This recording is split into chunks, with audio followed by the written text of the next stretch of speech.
Okay guys, we got our venison round steak all thawed out here, and we're just going to trim it up real quick and take any little pieces of tallow or anything off of that.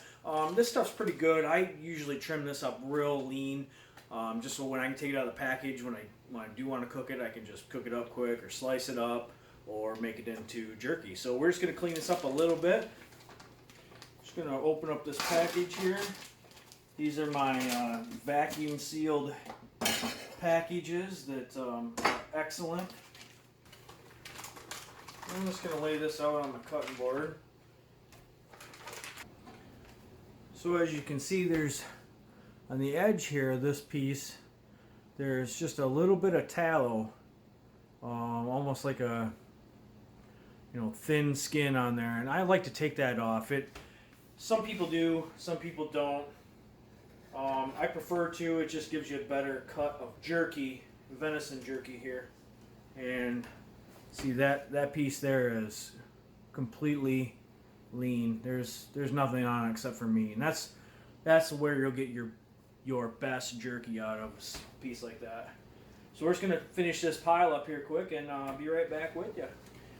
Here's something else I want to show you guys real quick too. Is right in between these two flanks of meat here, there is just a real tough piece of tallow in there, and I cut on both sides of that and get that out of there. Otherwise you'll have a kind of a tough piece right there.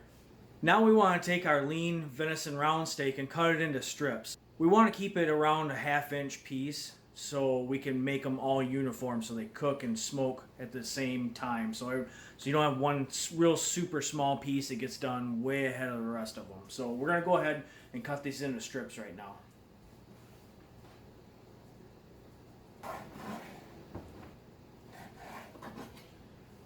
I like to try to cut this across the grain. If you cut with the grain, it tends to be a little bit stringier. I like mine to be across the grain. You can do it either way. It doesn't ruin a piece of jerky either way. It's just all preference. That's kind of the nice thing about making your own jerky, is you can keep trying it and just make it for however you want to cook it. After you get all of your venison strips cut up, you want to weigh it. You don't want to weigh your package beforehand because of all the trimming and everything that you're doing. You need to know your final weight. After we get our venison round steak cut up, I've just got a small scale here and a plate. I've zeroed it out, and we're going to see how much we have. Okay, I have 1.03 pounds. So just slightly over a pound. So we're going to mix up a batch of the seasoning for 1 pound of meat. Now I'm going to take my meat that I've just cut up, and we're going to place it in a single layer on this cookie sheet. And the only thing we're doing with the cookie sheet is just to get it all the seasoning on both sides evenly. So it helps if we just spread it out on a cookie sheet quick. What we'll do is we'll sprinkle on half of our seasoning on one side. We'll flip our meat over and then put the other half of the seasoning on. Okay, next we're going to mix up our seasonings to sprinkle onto our meat. I'm using High Mountain seasonings. This is something that we just got out of our local grocery store. I used it before. It tasted really well, so I have enough to do another batch, and that's what we're gonna go with. I'm not affiliated by them or anything. It's just what we had in our local grocery store. So I'm gonna go ahead and start mixing this up. The nice thing about it is they give you a little shaker, so you can put all of you have a cure and a seasoning, and you put it together. The seasoning packet here, we're gonna have, for 1 pound of meat, we're going to put in 2.5 tablespoons of seasoning. And you don't want to crush this down or pack it or anything in there. You just want a nice level teaspoon. Again, for this recipe, for 1 pound of meat, we put in 2 teaspoons of cure. Put the cap back on, and I'm going to close this up quick here and just give it a good shake and get that all incorporated in there real good. Now we're going to take our shaker and use about half of this seasoning mix on the top half of our meat. Okay, now we're going to take our meat, flip it over, and use the rest of the seasoning mix on the other side. And now we're going to coat the other side of the meat. I know this is an extra step by taking your meat and putting half the seasoning on and then flipping it all and then putting the other half on, but it really ensures that you get a nice even spread of the seasoning over all your pieces.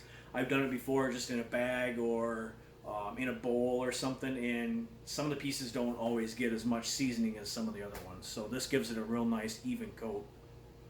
Now we're just going to take our jerky that we've just seasoned and we're going to put it in a plastic bag and put it in the refrigerator for roughly 24 hours. You don't want to use anything metallic. You don't want this to sit in a metallic container in your fridge. It'll pick up some of that metallic flavor into your meat, and it's not something you want. So we're going to go ahead and put this in the bag quick and then throw it in the fridge. Okay, there we go. We just got a nice little 1 pound sandwich bag full of meat here. So we're going to let this cure for 24 hours, and then tomorrow we'll fire up the smoker and get to smoking this stuff. I can't wait to taste it. Alright guys, we're just getting ready to get the old smoker going here. I'm going to start out with just a few regular charcoal briquettes here and get a little bit of base going here, and then I've got some apple wood we're going to put on.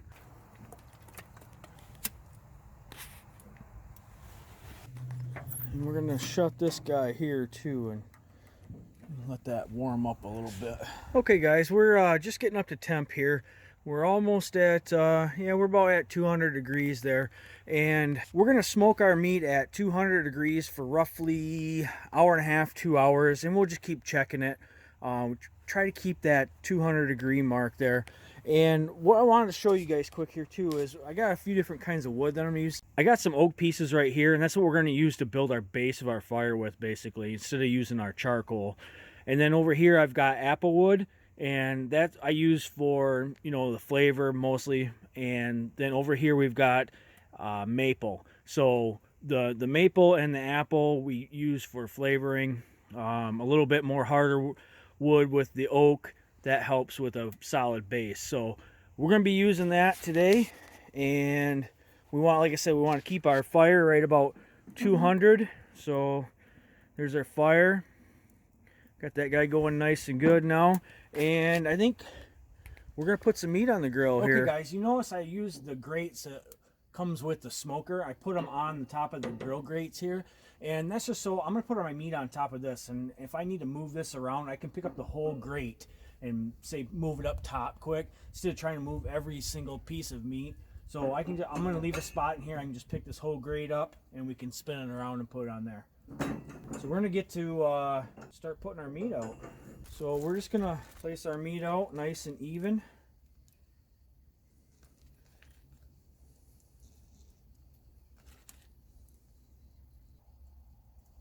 Like I said, I'm going to leave a spot right here so I can get my tool to adjust my grates if needed, so it'll fit in there.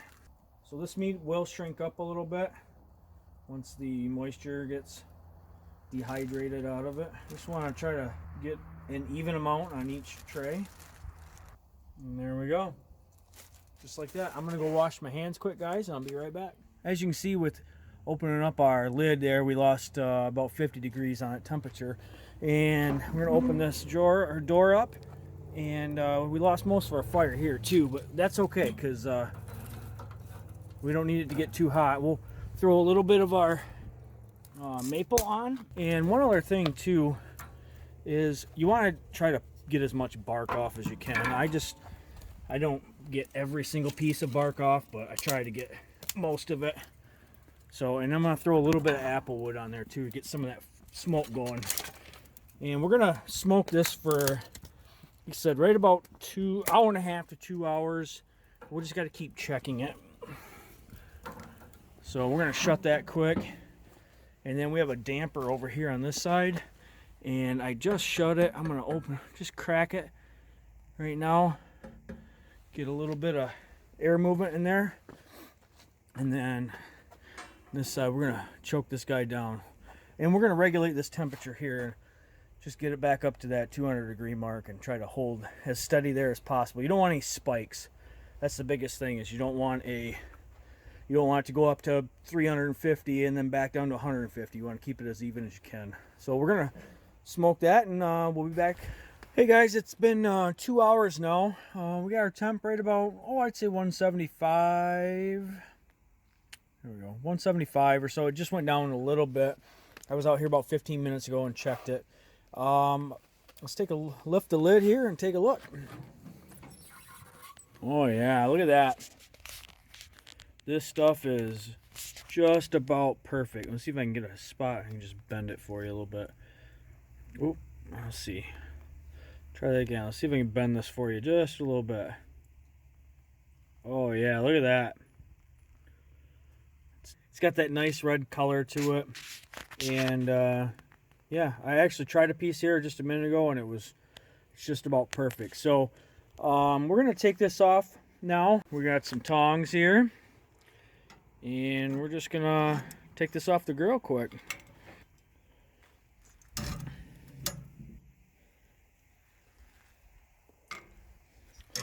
And we're gonna take this inside and just let it rest. So there you have it, guys. That jerky turned out great. That's one of my better recipes right there. So a couple tips real quick too. You don't want to use too much charcoal to start your fire. Otherwise it gives your whole beef jerky a charcoal profile, and you don't want that. You want the smoked flavor to it, to a jerky. You don't want it to taste like a hamburger when you're done with it. So make sure to keep that fire right at that temperature and the fire down. Keep the temperature right around 200 degrees as best you can. You know, it's going to fluctuate a bit, but just keep an eye on it. Don't go inside and take a nap or anything. So that's about it. Follow this recipe. I guarantee you're going to have one delicious pile of beef jerky, venison jerky in this instance. So hey guys, if you like this video, give me a like and subscribe to our channel. We really appreciate it here. Hey, thanks again.